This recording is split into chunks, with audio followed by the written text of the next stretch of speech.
Welcome to 843 TV. We're excited to be out on location, and we're here at the Osprey Village Thrift Shop in Okatie, and they're open for business. Lots of great things to come and shop around, and all for a very great cause, which we'll be learning a bit more about today. So 2 guests today. We've got first up Alice Zigelis, who's been a long-time volunteer here at the shop. Also, we have Elizabeth Kronsted, who is the program manager and handles a multitude of things. So stick around. You want to watch this very important episode of 843 TV, where communities come to speak.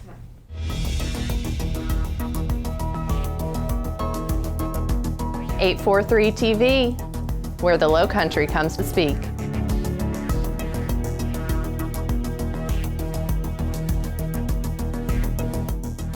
.843 TV, where communities come to speak.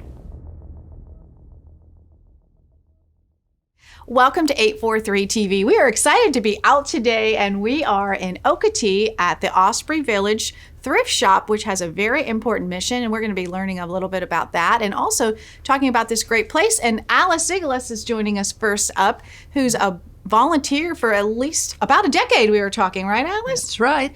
We were talking. I love your personality. You're such excitement about this place. So let's talk about you a little bit. Tell me what makes you want to be here for a decade helping out. Well, I think it's, of course, a very worthwhile cause. You know, a lot of retirees come down and they bring with them children that cannot live on their own. Mm-hmm. And when they're gone, there's nothing here for them unless we can provide some kind of facility, which is what we're aiming at doing, and we're getting there. And when you say children, we're talking about adults, right? Yes, middle-aged Mm-hmm. children. Yes. Mm-hmm. And those are ones that need some help living on their own, some assistance with some different disabilities. And we'll talk about that a little bit more next, but it has a great purpose and a great mission. And that's why I love coming here too. But let's talk about the shop. You just opened after 8 to 10 weeks, like most retailers and most businesses. So what have you had to do to make people feel comfortable about coming back in and looking around? Well, all volunteers must wear masks. And I, who am behind the counter, I also wear gloves. Mm-hmm. I don't have to, but I just feel it's comforting for people. And we ask people, we do not ask them to wear masks, but we do ask them to, maintain the distance. And various rooms, we only allow a single person in at a time so that, nobody gets too close. Right. And we have closed the restroom. We've closed the fitting room. Unless, with the restroom, if there's an emergency, what are we going to do? A little child that, So, but that's what we do. And we ask people pretty much to circulate in a counterclockwise direction. So pretty much the same as we've seen in most retail places over the last few weeks as they've opened up. Yes. What about your hours? Are they different than they were right now? They are right now, but I think we're talking about perhaps opening to our regular hours next week. But right now, we're just open Tuesday, Wednesday, Thursday from 10 to 2. But I really don't know, and I don't know if anybody else knows, but next week we may be back to our regular hours, which are 10 to 4, except Saturday where it's 10 to 3. If someone wants to bring donations, I know a lot of people had time to clean out closets over these weeks, myself included. How about your process for that now? Is that any different? What should people do? I don't think it's any different, really. We do ask people to bring things around the back, particularly when it's a large item. Mm-hmm. If it's like a small bag of clothing, we'll sometimes just take it up front. But basically, we prefer that they take it around back. And yes, I keep saying to myself, we're going to be loaded when we really get open, I should think. Mm-hmm. And have you experienced many donations coming in yet, or you? We have. One of our problems, though, is we are not yet up to pickup, though we're getting calls all the time for people who want us to come and pick things up. But that'll happen. That's coming. So you normally have a truck pickup that you can go to people's homes or businesses? Oh, that's wonderful. Yes. Mm-hmm. Yeah, so that's coming. So if you have your big stuff hold on to it, right? Right. Now, what about the need for volunteers right now? Can you speak to that? What are you looking for help-wise? Well, we like just everybody that comes in and says, I want to volunteer. We slap a paper volunteer application on them, and that's about it.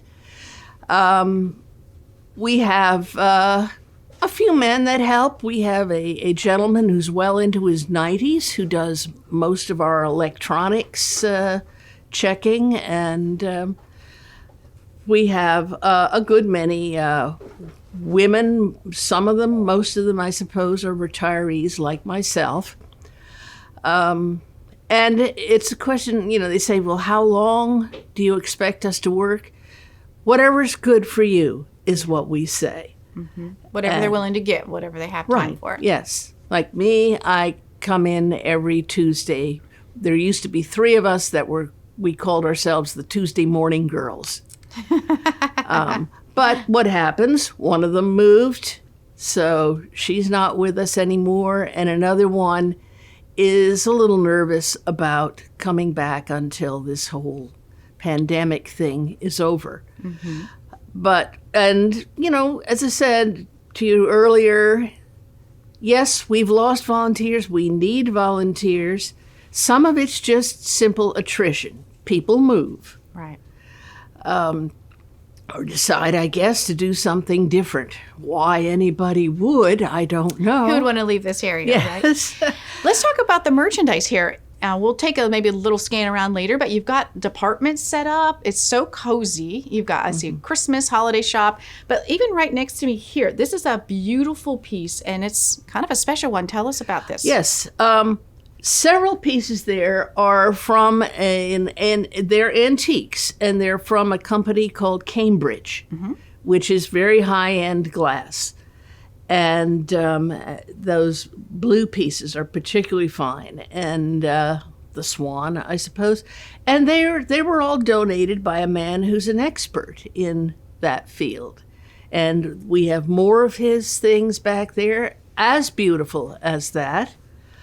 We get in, and I'm kind of an antiquer. I love to go around and kind of look for antiques and things, and so I know a little bit. So I see things come in, and I've been known to see something come up to the counter and make a flying leap across the counter to say, "Wait a minute, $1.50." Yeah. That is a piece of something or other. And that's great that you've got that little bit of knowledge to know, because some people really don't, you can't tell by just looking physically. Right. What about your clothing? And I see a boutique area. Tell us about your clothing section. Yes. The clothing, which is really reasonably priced. It's all checked out. It's all guaranteed clean.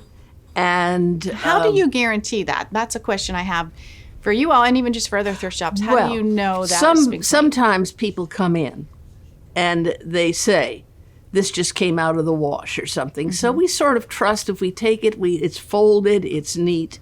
A lot of times it still has price tags on it. Sure. It's brand new. Yeah.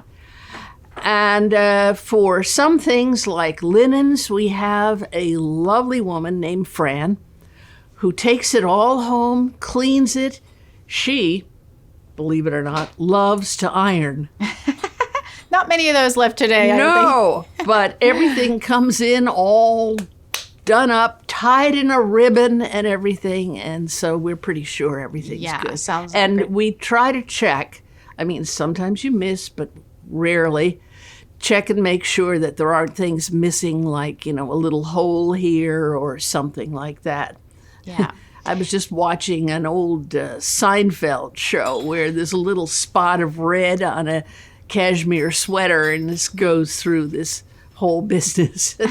That wouldn't happen here. So besides that, you've got furnishings, you've got, just looking around, household items, wall hangings, artwork, so many things to come in and look at. Yes. So I know I'm excited to look at everything after this. And Alice, it's so great to speak with you. And you told me that you love just talking with people, and that's very evident. So tell us what some of the people that you get to talk to, what's exciting about that for you? Well, I think it's wonderful that we get such a variety. For one thing, I was thinking this morning, like one of our regulars, and the day we opened, we were packed. Oh, wow. And everybody behind their masks, you could tell they were smiling because they were so happy to be back. And of course, we knew who they were. There's this woman who's a school bus driver who regularly comes in. And then, people from, all over come in, and we're just always delighted to see them. Carm, even the manager, knows them more than I do by their names and everything because I think she asks them. Yeah. And, we chat with them, and I've even made, and I guess we all have, friends with some of these people. Yes. Well, Alice, it's been a joy to talk with you about the thrift shop here. And for those watching, you can come out here to Okatie from 10 to 2 right now, Tuesday, Wednesday, Thursday. Also on Hilton Head Island. I'm not sure if they're open yet, but that's another great place to shop and support a worthy cause. So you see right here, we're going to be back with a little bit more from the Osprey Village Thrift on 843 TV.